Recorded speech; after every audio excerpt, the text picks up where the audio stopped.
दोस्तों नमस्ते। आज मैं कर्ण, जो अपनी दानवीरता के लिए प्रसिद्ध हैं। कर्ण को सूर्यपुत्र भी कहते हैं। कर्ण के जन्म का पूरा वृतांत महाभारत के आदि पर्व में है। यदुवंशी राजा शूरसेन की एक कन्या थी जिसका नाम पृथा था। इस कन्या को शूरसेन ने अपनी बुआ के संतानहीन पुत्र कुतिभोज को दे दिया। इस प्रकार पृथा कुंती के नाम से प्रसिद्ध हुई। कुंती जब छोटी थी तो ऋषियों की सेवा करने में उसे बड़ा आनंद आता था। एक बार कुंती ने महर्षि दुर्वासा की बड़ी सेवा की, जिससे प्रसन्न होकर दुर्वासा ने उसे एक मंत्र दिया और कहा कि इस मंत्र से तुम जिस देवता का आवाहन करोगी, उसी की कृपा से तुम्हें पुत्र उत्पन्न होगा। दुर्वासा ऋषि की बात सुनकर कुंती को बड़ा आश्चर्य हुआ। उसने एकांत में जाकर भगवान सूर्य का आवाहन किया। सूर्यदेव ने आकर तत्काल कुंती को गर्भ स्थापन किया, जिससे तेजस्वी कवच व कुंडल पहने एक सर्वांग सुंदर बालक उत्पन्न हुआ। उस समय कुंती कुंवारी थी, इसलिए उसने कलंक के भय से उस बालक को छिपाकर नदी में बहा दिया। रथ चलाने वाले अधीर्थ ने उसे निकाला और अपनी पत्नी राधा के पास ले जाकर उसे पुत्र बना लिया। उसका नाम वसुसेन रखा गया। यही वसुसेन आगे जाकर कर्ण के नाम से प्रसिद्ध हुआ। शिशु कर्ण का राधा तथा अधीर्थ को मिलना इस तरह दोष या तो कुंती का था या सूर्य देव का, परंतु सारा दंड कर्ण को पूरी जिंदगी भुगतना पड़ा। कुंती अपना माता होने का कर्तव्य नहीं निभा सकी। सूर्यदेव ने तो फिर भी अपना पिता होने का कर्तव्य निभाया, उसे अपने कवच एवं कुंडल प्रदान करके और अपनी छत्रछाया में रखा। परंतु माता कुंती ने सूर्यदेवता का आवाहन किया, जबकि उनको मालूम था कि सूर्यदेव उन्हें पुत्र देने को बाध्य होंगे। मगर कर्ण ने जरूर निभाया। उसने अपना धर्म पालन करने के लिए अपना सब कुछ न्योछावर कर दिया, चाहे इसके लिए उसे प्राणों की आहुति देनी पड़ी। अपनी पालनकर्ता माता के नाम पर कर्ण को राधेय के नाम से भी जाना जाता है। अपने जन्म के रहस्योद्घाटन होने और अंक का राजा बनाए जाने के पश्चात भी कर्ण ने सदैव उन्हीं को अपना माता पिता माना और अपनी मृत्यु तक सभी पुत्र धर्मों निभाया। अंक का राजा बनाए जाने के पश्चात कर्ण का एक नाम अंगराज भी हुआ। कुमार अवस्था से ही कर्ण की रुचि अपने पिता अधीर्थ के समान रथ चलाने की बजाय युद्धकला में अधिक थी। कर्ण और उसके पिता अधीर्थ आचार्य द्रोण से मिले, जो उस समय युद्धकला के सर्वश्रेष्ठ आचार्यों में से एक थे। द्रोणाचार्य उस समय कुरु राजकुमारों को शिक्षा दिया करते थे। उन्होंने कर्ण को शिक्षा देने से मना कर दिया, क्योंकि कर्ण एक सारथी पुत्र था और द्रोण केवल क्षत्रियों को ही शिक्षा दिया करते थे। द्रोणाचार्य की असम्मति के उपरांत कर्ण ने परशुराम से संपर्क किया, जो कि केवल ब्राह्मणों को ही शिक्षा दिया करते थे। कर्ण ने स्वयं को ब्राह्मण बताकर परशुराम से शिक्षा का आग्रह किया। परशुराम ने कर्ण का आग्रह स्वीकार किया और कर्ण को अपने समान ही युद्धकला और धनुर्विद्या में निष्णात किया। इस प्रकार कर्ण परशुराम का एक अत्यंत परिश्रमी और निपुण शिष्य बना। कर्ण को उसके गुरु परशुराम से श्राप मिला था। कर्ण की शिक्षा अपने अंतिम चरण पर थी। एक दोपहर की बात है, गुरु परशुराम कर्ण की जंघा पर सिर रखकर विश्राम कर रहे थे। कुछ देर बाद कहीं से एक बिच्छू आया और उसकी दूसरी जंघा पर काटकर घाव बनाने लगा। गुरु का विश्राम भंग ना हो, इसलिए कर्ण बिच्छू को दूर ना हटाकर उसके डंक को सहता रहा। कुछ देर में गुरुजी की निद्रा टूटी और उन्होंने देखा कि कर्ण की जांघ से बहुत रक्त बह रहा है। उन्होंने कहा कि केवल किसी क्षत्रिय में ही इतनी सहनशीलता हो सकती है कि वो बिच्छू डंक को सह ले, ना कि किसी ब्राह्मण में। और परशुराम जी ने उसे मिथ्या भाषण के कारण श्राप दिया कि जब भी कर्ण को उनकी दी हुई शिक्षा की सर्वाधिक आवश्यकता होगी, उस दिन वह उसके काम नहीं आएगी। कर्ण, जो कि स्वयं यह नहीं जानता था कि वह किस वंश से है, ने अपने गुरु से क्षमा मांगी और कहा कि उसके स्थान पर यदि कोई और शिष्य भी होता तो वो भी यही करता। यद्यपि कर्ण को क्रोधवश श्राप देने पर उन्हें ग्लानि हुई, पर वे अपना श्राप वापस नहीं ले सकते थे। तब उन्होंने कर्ण को अपना विजय नामक धनुष प्रदान किया और उसे ये आशीर्वाद दिया कि उसे वो वस्तु मिलेगी जिसे वह सर्वाधिक चाहता है, अमिट प्रसिद्धि। कुछ लोककथाओं में माना जाता है कि बिच्छू के रूप में स्वयं इंद्र थे, जो उसकी वास्तविक क्षत्रिय पहचान को उजागर करना चाहते थे। भार्गव परशुराम जी के आश्रम से जाने के पश्चात कर्ण कुछ समय तक भटकता रहा। इस दौरान वह शब्द भेदी विद्या सीख रहा था। अभ्यास के दौरान उसने एक गाय के बछड़े को कोई वनीय पशु समझ लिया और उस पर शब्दभेदी बाण चला दिया और बछड़ा मारा गया। तब उस गाय के स्वामी ब्राह्मण ने कर्ण को श्राप दिया कि जिस प्रकार उसने एक असहाय पशु को मारा है, वैसे ही एक दिन वह भी मारा जाएगा, जब वह सबसे अधिक असहाय होगा और जब उसका सारा ध्यान अपने शत्रु से कहीं अलग किसी और काम पर होगा और तुम्हारे रथ को भी धरती पकड़ लेगी। इस प्रकार कर्ण को 2 पृथक अवसरों पर 3 श्राप मिले। दुर्भाग्य से ये तीनों ही श्राप कुरुक्षेत्र के निर्णायक युद्ध में फलीभूत हुए, जब वह युद्ध में अस्त्र विहीन, रथ विहीन और असहाय हो गया था। हस्तिनापुर नगरी में पांडव तथा कौरव राजकुमारों की धनुर्विद्या के कौशल का प्रदर्शन आयोजित किया गया था। राजकुमारों की शिक्षा अभी हाल ही में पूरी हुई थी। जब कर्ण को ये खबर मिली तब वे राजकुमारों की धनुर्विद्या का कौशल देखने के लिए हस्तिनापुर नगरी आए। हस्तिनापुर के बाहर एक बहुत बड़ा मैदान था। वहां सारी व्यवस्था थी। मैदान के बीच एक विशाल घेरा बना था। शेष मैदान दर्शकों से खचाखच भरा था। राजपरिवार के सदस्य भी मैदान में उपस्थित थे। राजकुमारों की कला का प्रदर्शन शुरू हुआ। राजकुमारों ने घुड़सवारी, तलवारबाजी तथा रथ चलाने के अद्भुत कारनामे दिखाए।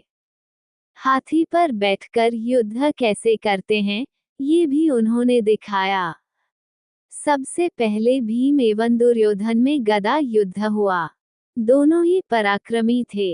एक लंबे अंतराल तक दोनों के मध्य गदा युद्ध होता रहा, किंतु हार जीत का फैसला न हो पाया। अंत में गुरु द्रोण का संकेत पाकर अश्वत्थामा ने दोनों को अलग कर दिया। गदा युद्ध के पश्चात अर्जुन अपनी धनुर्विद्या का प्रदर्शन करने के लिए आए। उन्होंने सबसे पहले आग्नेयास्त्र चलाकर भयंकर अग्नि उत्पन्न किया, फिर वरुणास्त्र चलाकर जल की वर्षा की, जिससे प्रज्वलित अग्नि का शमन हो गया। इसके पश्चात उन्होंने वायु अस्त्र चलाकर आंधी उत्पन्न किया तथा पार्जन्यास्त्र से बादल उत्पन्न करके दिखाया। यही नहीं, अंतर्ध्यान अस्त्र चलाया और वहां पर उपस्थित लोगों की दृष्टि से अदृश्य होकर सभी को आश्चर्य में डाल दिया। भारी बाणों का प्रयोग देखकर तो लोगों ने दांतों तले अंगुली दबा ली। वे ये कहते हुए उसकी प्रशंसा करने लगे कि अर्जुन धनुर्विद्या में सर्वश्रेष्ठ एवं द्वितीय है। पार्थ, गर्व मत करो। उसी समय दरवाजे के निकट कठोर ध्वनि सुनाई दी। लोग मुड़कर देखने लगे। एक युवक आगे बढ़ता चला आ रहा था। उसका तेज, उसका बलिष्ठ शरीर, लंबाई, चमकदार कवच तथा कुंडल देखकर लोग स्तंभित रह गए। मैदान में उपस्थित दर्शक कानाफूसी करने लगे। ये युवक कर्ण थे। वह मैदान में बने गोलाकार स्थल पर आए तथा अर्जुन की ओर मुड़कर कहने लगे, पार्थ, तुम यह मत सोचो कि धनुर्विद्या में तुमसे श्रेष्ठ और कोई नहीं है। मैं धनुर्विद्या में तुमसे कहीं बहुत अधिक श्रेष्ठ कला का प्रदर्शन कर दिखाता हूँ। इतना कहकर कर्ण ने अपनी कला का प्रदर्शन किया। उन्होंने पर्जन्य अस्त्र आकाश में छोड़ा और वर्षा होने लगी। वायव्य का प्रयोग कर कर्ण ने वर्षा बंद करवा दी। आग्नेय अस्त्र छोड़कर उन्होंने अग्नि उत्पन्न की तथा वरुण से उसे बुझा भी दिया। धातु के बने तेजी से घूमते हुए सुअ के मुंह में उन्होंने 5 बाण छोड़े। इसके बाद अंतर्धान हथियार का प्रयोग कर कर्ण अदृश्य हो गए। पलक झपकते ही वे गोलाकार के दूसरे भाग में दिखाई दिए। फिर गदा हाथ में लेकर वे उसे चलाने लगे। गदायुद्ध का भी प्रदर्शन उन्होंने किया। जनता शस्त्र कला में कर्ण की निपुणता देखकर दंग रह गई। प्रदर्शन खत्म होते ही दुर्योधन ने कर्ण को अपने बाहुपाश में लिया तथा कहने लगा, हे अद्वितीय योद्धा, तुम्हारे साहस और शस्त्र कला से मैं अत्यंत प्रसन्न हुआ हूँ। मैं तथा मेरा राज्य तुम्हारा है। जो चाहो मांग सकते हो। मैं तुम्हारी इच्छा तुरंत पूरी कर दूंगा। कर्ण ने कहा, महाराज, मुझे कुछ नहीं चाहिए। मैं सिर्फ आपकी मित्रता और अर्जुन से धनुर्विद्या में मुकाबला करना चाहता हूँ। दुर्योधन ने कहा, तुम्हारी दोनों इच्छाएं पूरी होंगी। आज से तुम मेरे घनिष्ठ मित्र हुए। तुम मेरे बराबर हो। अब मुझे भविष्य में किसी से डरने की कोई जरूरत नहीं। अर्जुन निकट ही खड़े थे। इन सब बातों से वे उत्तेजित हो गए। उन्होंने कहा, कर्ण, हमने तुम्हें निमंत्रित नहीं किया था लेकिन फिर भी तुम आए। हमने तुमसे बोलने के लिए नहीं कहा था, लेकिन तुम बहुत अधिक बोल रहे हो। तुमने एक शांत सभा में बाधा पहुंचाई है। मैं तुरंत तुम्हें मार डालूंगा। हथियार संभालो और युद्ध के लिए तैयार हो जाओ। अर्जुन की बातें सुनकर कर्ण क्रोधित हो उठे। उन्होंने कहा, अर्जुन, यह क्षेत्र तुम्हारे लिए ही सुरक्षित नहीं है। यह एक सार्वजनिक स्थल है। जिस किसी को धनुर्विद्या आती हो, वह यहाँ आकर उसका प्रदर्शन कर सकता है। तुम्हें क्या आपत्ति है? तुम मेरा अपमान कर रहे हो। क्या एक सच्चा योद्धा इस तरह की बातें बोलता है?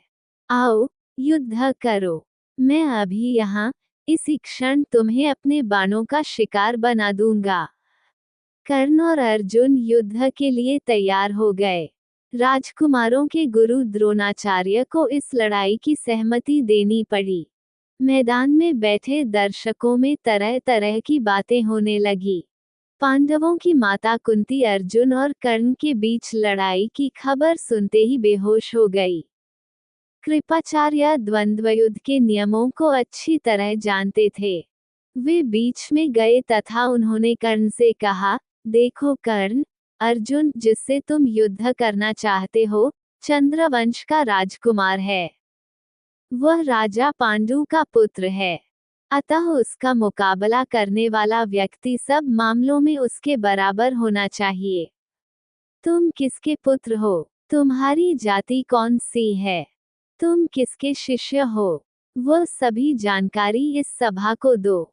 शर्म तथा दुख से कर्ण का सिर झुक गया। उन्होंने सोचा, मैं सारथी का पुत्र हूँ। अतः ऐसा लगता है कि मैं नीच जाति का हूँ। इसे ये लोग तूल दे रहे हैं कि मैं कौन हूँ, इससे क्या फर्क पड़ता है? लेकिन उस समय की परंपरा ही ऐसी थी कि कर्ण कुछ नहीं कर सकते थे। वे मौन खड़े रहे। जब दुर्योधन ने ये देखा, तब वो क्रोधित होकर कहने लगा, कृपाचार्य, आप क्या कह रहे हैं? आप सोचते हैं कि अर्जुन राजकुमार है, कर्ण नहीं। तब ठीक है। मैं अभी इसी क्षण कर्ण को राजा बनाता हूँ। तब वो अर्जुन को चुनौती दे सकता है। कहिए। इतना कहकर दुर्योधन ने कर्ण को वहीं पर अंग प्रदेश का राजा बना दिया। जनता ने एक स्वर में उसे अपनी सहमति प्रदान की। कर्ण ने कृतज्ञता प्रकट करते हुए दुर्योधन से कहा, राजकुमार, मैं आपके इस एहसान को कैसे चुका सकता हूँ? दुर्योधन ने कहा, कर्ण, मैं तुम्हारी दोस्ती की कदर करता हूँ। ये हमेशा बनी रहे। इतना कहकर दुर्योधन ने कर्ण को गले लगा लिया। अर्जुन और कर्ण युद्ध शुरू ही करने वाले थे कि अधीर्थ वहां आ पहुंचे। उन्होंने कुछ क्षण पूर्व ही अपने पुत्र के राजा बनने की खबर सुनी थी। कर्ण अपने पिता के पास गए तथा उन्हें नमन किया। अधीर्थ ने अपने पुत्र को बाहों में भरकर आशीर्वाद देते हुए कहा, बेटा, तुम्हारी कीर्ति बढ़ती रहे। भीम, जो ये देख रहे थे, समझ गए कि कर्ण अधीर्थ के पुत्र हैं। भीम ने गर्जना करते हुए कहा, हे कर्ण, क्या तुम सारथी अधीर्थ के पुत्र नहीं हो? तब तुम चंद्रवंशी अर्जुन की बराबरी कैसे कर सकते हो? पवित्र अग्नि के पास खड़े होने से ही क्या एक कुत्ता पवित्र प्रसाद प्राप्त करने का अधिकार पा सकता है? तुम अंग प्रांत के राजा बनने के योग्य नहीं हो। तुम तो युद्ध में अर्जुन के हाथों मारे जाने के योग्य भी नहीं हो। जब दुर्योधन ने ये सुना तो वह उत्तेजित हो गया। वह भीम की तरफ मुड़कर चीखा, तुम्हारी वाणी एक क्षत्रिय के योग्य नहीं है। क्षत्रिय साहस को ज्यादा महत्व देता है। कर्ण की जाति की तुलना उसकी वीरता से करना कहाँ तक ठीक है? इंद्र का शक्तिशाली हथियार वज्रायुध महर्षि दधीची की हड्डियों से बना था। द्रोणाचार्य एक पवित्र कुंभ में जन्मे थे। कहा जाता है कि महर्षि कृपाचार्य का जन्म पवित्र दूब से हुआ था। तब जन्म का सवाल ही कहाँ है? कर्ण पवित्र कुंडल कवच के साथ पैदा हुए हैं। वे सूर्य की तरह तेजस्वी हैं। ऐसा व्यक्ति अंग राज्य का राजा बनने योग्य क्यों नहीं है? यदि किसी को कर्ण का राज्याभिषेक मंजूर न हो, तो वह कर्ण से युद्ध करे तथा विजयी हो। दुर्योधन की घोषणा से जन समुदाय में हलचल मच गई। शाम हो चली थी और अंधेरा छाने लगा था। सभा समाप्त हो गई। लोग कर्ण की शक्ति की प्रशंसा करते हुए घर लौटे। इस घटना के बाद महाभारत के कुछ मुख्य संबंध स्थापित हुए, जैसे दुर्योधन और कर्ण के बीच सुदृढ़ संबंध बने, कर्ण और अर्जुन के बीच तीव्र प्रतिद्वंद्विता, और पांडवों तथा कर्ण के बीच वैमनस्य। यद्यपि वह बाद में दुर्योधन को प्रसन्न करने के लिए द्यूत क्रीड़ा में भागीदारी करता है, लेकिन वह आरंभ से ही इसके विरुद्ध था। कर्ण शकुनी को पसंद नहीं करता था, और सदैव दुर्योधन को यही परामर्श देता कि वह अपने शत्रुओं को परास्त करने के लिए अपने युद्ध कौशल और बाहुबल का प्रयोग करे, ना कि कुटिल चालों का। जब लाक्षागृह में पांडवों को मारने का प्रयास विफल हो जाता है, तब कर्ण दुर्योधन को उसकी कायरता के लिए डांटता है और कहता है कि कायरों की सभी चालें विफल ही होती हैं, और उसे समझाता है कि उसे एक योद्धा के समान कार्य करना चाहिए और उसे जो कुछ भी प्राप्त करना है, उसे अपनी वीरता द्वारा प्राप्त करे। चित्रांगद की राजकुमारी से विवाह करने में भी कर्ण ने दुर्योधन की सहायता की थी। अपने स्वयंवर में उसने दुर्योधन को अस्वीकार कर दिया और तब दुर्योधन उसे बलपूर्वक उठाकर ले गया। तब वहां उपस्थित अन्य राजाओं ने उसका पीछा किया, लेकिन कर्ण ने अकेले ही उन सबको परास्त कर दिया। परास्त राजाओं में जरासंध, शिशुपाल, दंतवक्र, शाल्व और रुक्मी इत्यादि थे। कर्ण की प्रशंसा स्वरूप जरासंध ने कर्ण को मगध का एक भाग दे दिया। भीम ने बाद में श्री कृष्ण की सहायता से जरासंध को परास्त किया, लेकिन उससे बहुत पहले कर्ण ने उसे अकेले परास्त किया था। कर्ण ही ने जरासंध की इस दुर्बलता को उजागर किया था कि उसकी मृत्यु केवल उसके धड़ को पैरों से चीरकर 2 टुकड़ों में बांटकर हो सकती है। कर्ण के बारे में कुछ बातें मुझसे छूट गई थी, उन्हें अब बताने जा रहा हूँ। दुर्योधन को किसी ब्राह्मण से ज्ञात हुआ कि वनवासी पांडव अत्यंत दयनीय स्थिति में द्वैतवन में निवास कर रहे हैं। तब उस खल बुद्धि ने उनके सन्मुख अपना वैभव प्रदर्शन करने की ठानी। दुर्योधन, शकुनी तथा कर्ण अपनी असीम सेना तथा सजी धजी रानियों के साथ घोष यात्रा के बहाने से द्वैतवन गए। उनकी गुएं वहां चरा करती थीं। गोओं की गणना करने के उपरांत उन्होंने द्वैतवन के तालाब के पास क्रीड़ा मंडप बनाने के लिए सैनिकों को भेजा। उस दिन युधिष्ठिर द्रौपदी के साथ उसी सरोवर के किनारे सद्यस्क एक दिन का राजर्षि यज्ञ का अनुष्ठान कर रहे थे।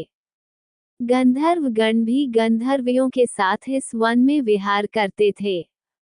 कौरवों के सैनिकों को गंधर्वों ने वहां आने से रोका तो दोनों दलों में ठन गई। दुर्योधन ने एक गंधर्व कन्या को अश्लील बात की, इसलिए जब कर्ण, दुर्योधन, दुशासन मदिरा के नशे में थे तो गंधर्वों ने कौरवों पर आक्रमण कर दुर्योधन को बंदी बना लिया। वे उनकी रानियों सहित उन्हें गंधर्व लोक ले चले। ऐसे विकट समय में कौरवों के सेनापतिगण युधिष्ठिर की शरण में पहुंचे। भीम के विरोध करने पर भी युधिष्ठिर ने उनकी रक्षा का वचन दिया, क्योंकि अपना वंश था। उन्होंने कहा कि चाहे हम भाइयों में जितनी कड़वाहट हो, पर बाहर वाले को इसका लाभ उठाने नहीं देंगे। स्त्रियों का अपहरण बहुत बड़ा अपमान है। पांडवों ने शरणागत की रक्षा के निमित्त गंधर्वों से युद्ध किया। गंधर्वराज चित्रसेन ने प्रकट होकर पांडवों को बताया कि उन्हें इंद्र ने युद्ध के लिए प्रेरित किया था, क्योंकि कौरव अपने वैभव का प्रदर्शन करके पांडवों को कुंठित करना चाहते थे। कर्ण मदिरा के नशे से मुक्ति पाकर अस्त्र शस्त्रों से सुसज्जित हो जब लौटे तो पांडव दुर्योधन को पहले ही मुक्त करा चुके थे। इस तरह कर्ण को यहाँ भी हीनता का शिकार होना पड़ा। दुर्योधन हस्तिनापुर लौटकर आत्महत्या करना चाहता था, पर कर्ण ने ये कहकर उसे रोक दिया कि अब दुर्योधन शासक है और अपने शासक की रक्षा करना पांडवों का धर्म था।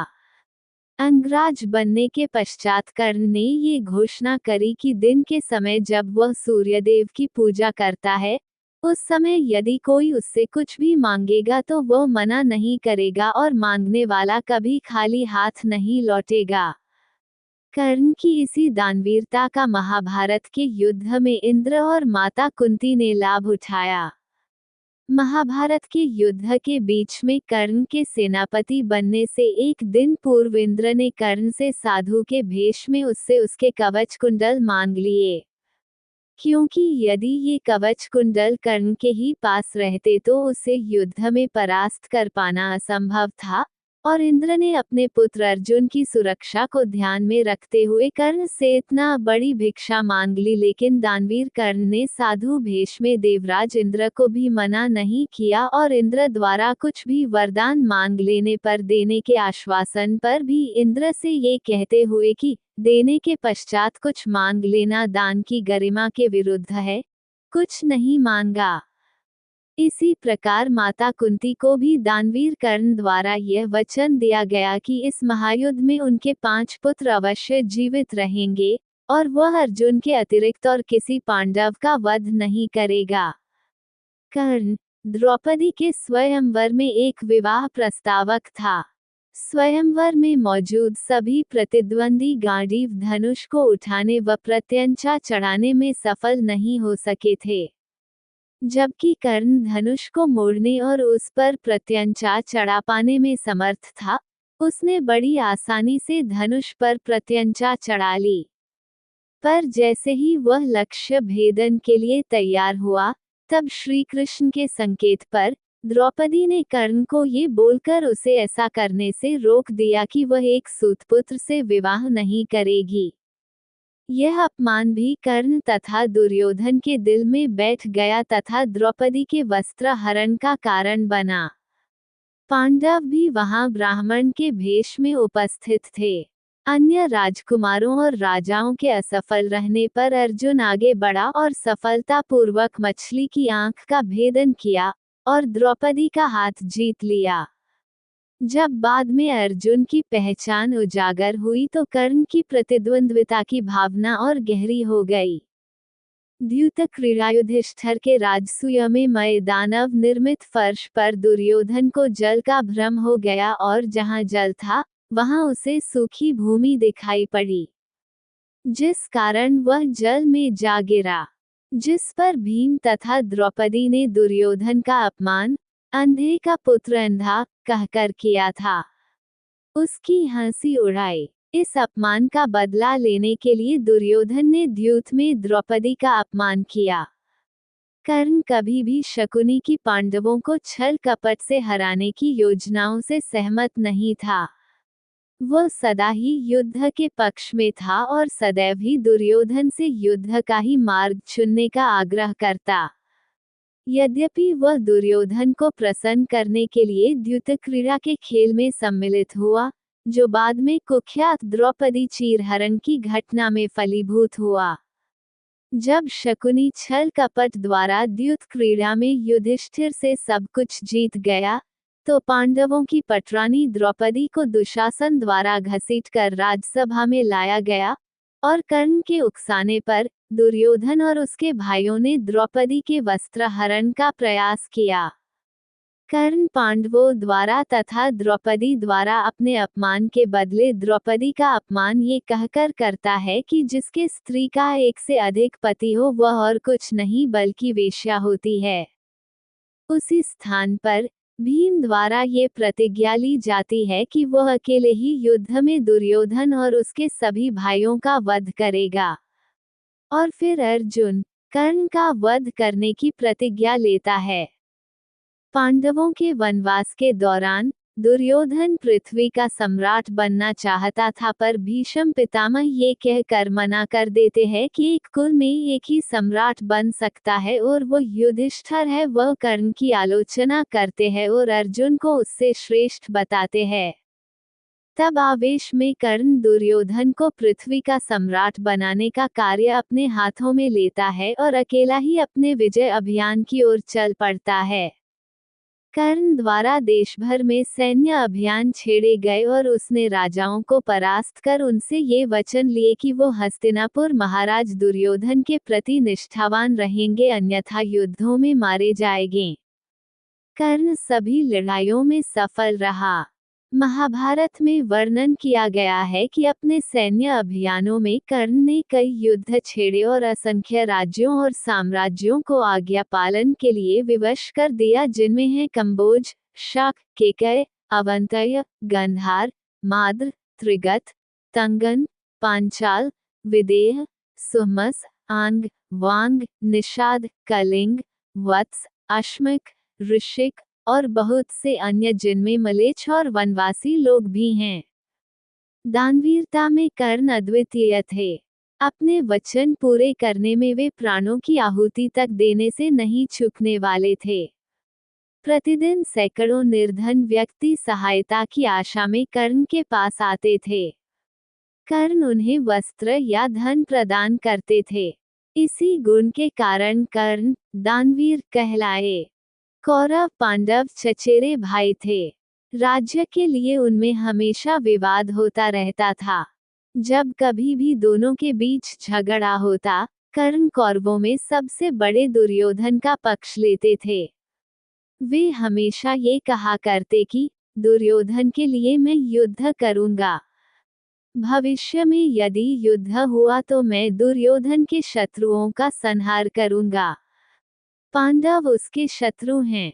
मैं पांडवों, विशेष रूप से उनमें सबसे शक्तिशाली अर्जुन का वध करूंगा। कर्ण के यह वचन सुनकर दुर्योधन प्रसन्न होता था। उसे विश्वास था कि भीष्म पितामह, द्रोणाचार्य तथा अन्य योद्धाओं के साथ छोड़ देने के बाद भी कर्ण उसकी मदद अवश्य करेंगे। जब कभी दुर्योधन पांडवों की ताकत देखकर चिंतित होता, कर्ण उससे कहते, कृपया चिंतित मत हो मित्र। हमारे तथा पांडवों के बीच युद्ध भर होने दीजिए, तब देखना मैं उन्हें कुचल दूंगा। इन शब्दों से दुर्योधन को राहत मिलती। कर्ण की दानवीरता का प्रमाण हमें कई घटनाओं से मिलता है। एक घटना उन दिनों की है जब महाराज युधिष्ठिर इंद्रप्रस्थ पर राज्य करते थे। राजा होने के नाते वे काफी दान पुण्य भी करते थे। धीरे धीरे उनकी प्रसिद्धि दानवीर के रूप में फैलने लगी और पांडवों को इसका अभिमान होने लगा। कहते हैं कि भगवान दर्पहारी होते हैं। अपने भक्तों का अभिमान तो उन्हें बिल्कुल पसंद नहीं। एक बार श्री कृष्ण इंद्रप्रस्थ पहुंचे। भीम व अर्जुन ने उनके सामने युधिष्ठिर की प्रशंसा शुरू की। दोनों ने बताया कि वे कितने बड़े दानी हैं। तब कृष्ण ने उन्हें बीच में ही टोक दिया और कहा, लेकिन हमने कर्ण जैसा दानवीर और नहीं सुना। पांडवों को ये बात पसंद नहीं आई।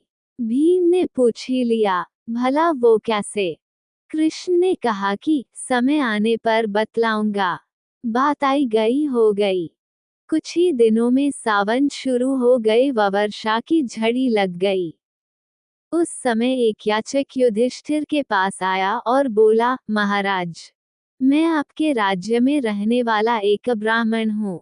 आज मेरा व्रत है और हवन किए बिना मैं कुछ भी नहीं खाता पीता। कई दिनों से मेरे पास यज्ञ के लिए चंदन की लकड़ी नहीं है। यदि आपके पास हो तो कृपा कर मुझे दे दें, अन्यथा मैं हवन पूरा नहीं कर पाऊंगा और भूखा प्यासा मर जाऊंगा। युधिष्ठिर ने तुरंत कोषागार के कर्मचारी को बुलवाया और कोष से चंदन की लकड़ी देने का आदेश दिया।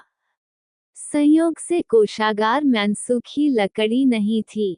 तब महाराज ने भीम व अर्जुन को चंदन की लकड़ी का प्रबंध करने का आदेश दिया। लेकिन काफी दौड़ धूप के बाद भी सूखी लकड़ी की व्यवस्था नहीं हो पाई।